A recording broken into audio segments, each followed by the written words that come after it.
I noticed yesterday's rant about Texas didn't get too much in the way of viewership. I can appreciate that. It is, of course, 10 minutes long, and it is also a rant, so whatever. I guess that there is nothing to be added to it. I know that in the discussions I was having yesterday, I probably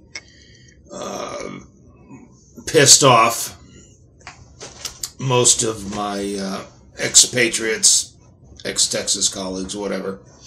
But I really don't give a damn. One of the biggest problems I have with Texas is they have this certain community pride, don't mess with Texas, blah, blah, blah, blah, blah, blah, blah. Texas is just another big-ass state. It has too big of an opinion of itself. And as we discovered during the George Bush administration, the actual economy of Texas is pretty well a horror story and an embarrassment to the rest of the nation. While they have some very innovative locations in the state of Texas, most of Texas is pretty much a third world economy. There's not a hell of a lot to brag about down there. I also was given the proverbial, we don't need no damn Yankees coming down here telling us what to do. I understand that. I also accept that. I didn't come down to Texas to tell you what to do. I came down to Texas for a job. It's plain and simple. Did the usual research, contacted no less than 5 headhunters. I then was assured that if I was living in Texas that they would assist me in finding a job.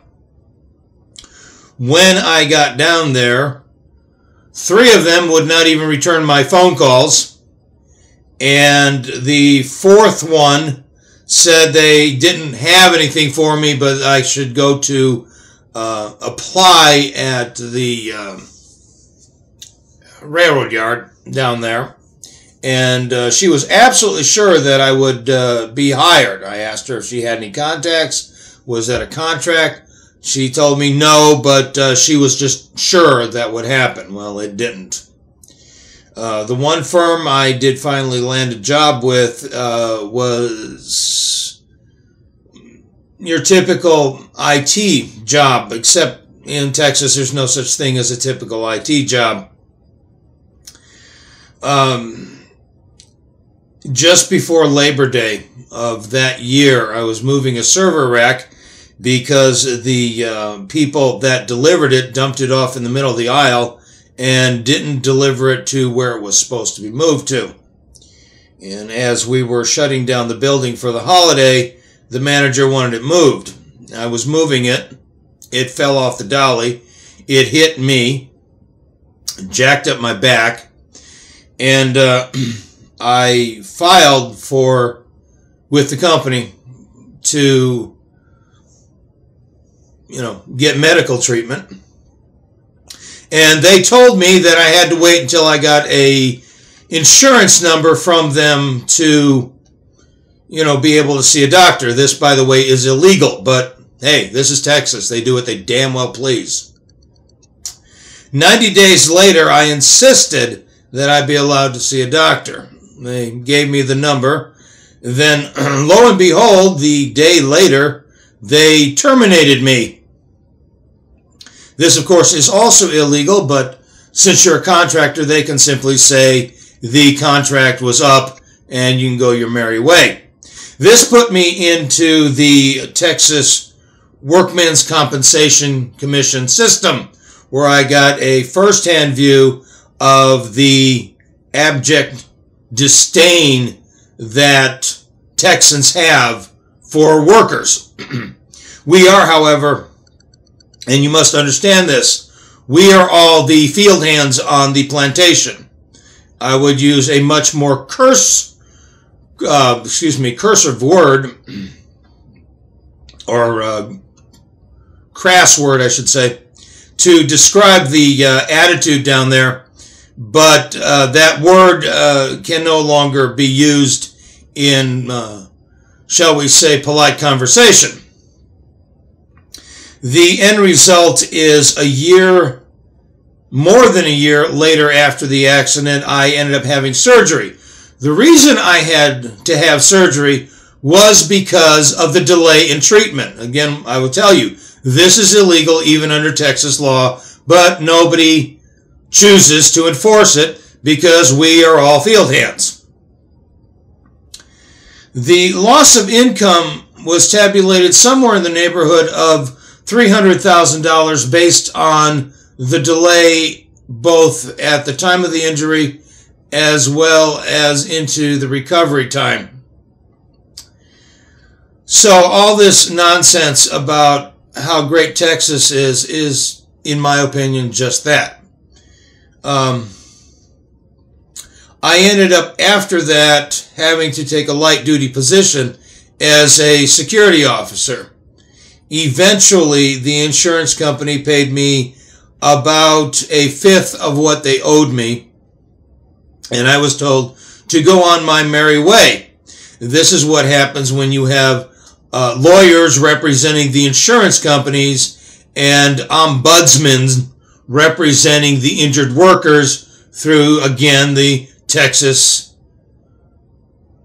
Workmen's Compensation System. We usually call it TWCC. So, that was my initial experience with Texas. The people out there that want to tell me how great Texas is, I'm sorry, I've seen how your system doesn't work. And I've seen the fraud, and I've seen the lies. Now, does that make Illinois any better? Hard to say. I know things here that could have prevented what occurred in Texas. Pretty much figure by now I am being ignored. That's fine and dandy. You guys do what you want, but the record still stands. Now, there was one criticism.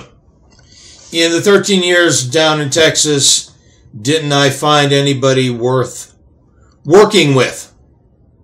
Yes, actually I did, but not until the end, when serendipity brought me in touch with the folks at El Central's SDS. I know some people have certain misgivings about the Students for Democratic Society. However, as a group of young people, they are very much exceptions to the rules of what I found to be operating down there in Texas.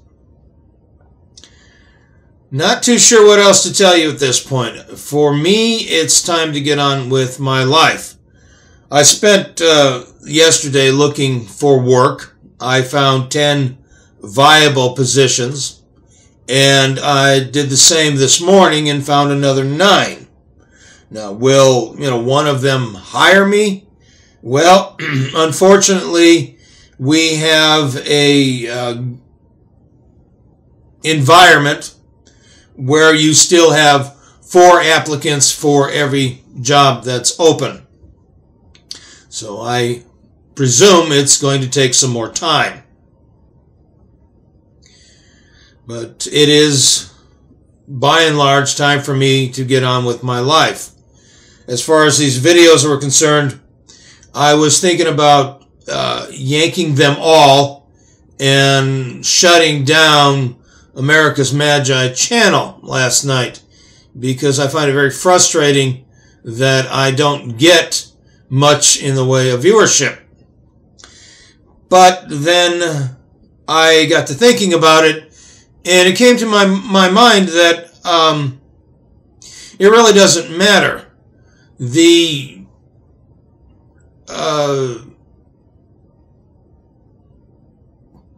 videos are the record of what has happened, and I'll leave them up. It's about where I'm at with it. Wish you well. Thank you for your time. I know this one's a little longer. Probably won't be Well, we'll see what happens with it.